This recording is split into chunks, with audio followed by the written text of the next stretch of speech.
Hi, my name's John Raymond, and I've been working at St Cecilia's Hall since 1984 as Assistant Curator, and formerly I was hall keeper as well, so it was a combined job looking after the building and living on site.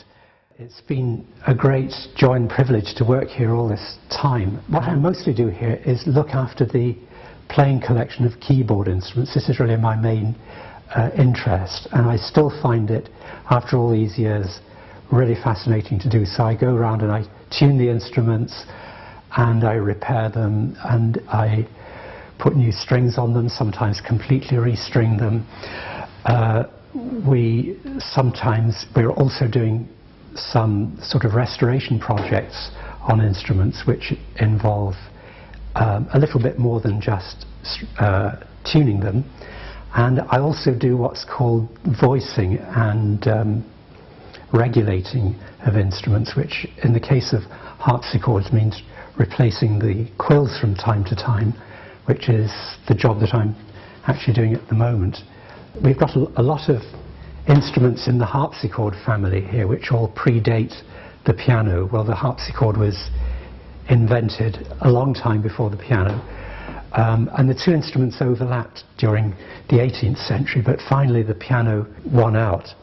The harpsichord makes the sound by plucking the string with a little device called a jack, and the jack contains a very tiny plectrum made of quill. And this is a model about 10 times actual size of a harpsichord jack. And you can see the various parts of it. This is the quill which plucks the string, and it's mounted in a piece called the tongue, which is often made of holly wood, and a different wood from the body, which is quite often made of pear wood, very, very soft, smooth wood. And the tongue is pivoted, and there's a spring at the back, which is usually made of a boar's bristle. And the quill is usually made of a variety of bird feathers, but for preference crow feathers or raven feathers were used in the past, although possibly seagulls or goose feathers might have been used as well.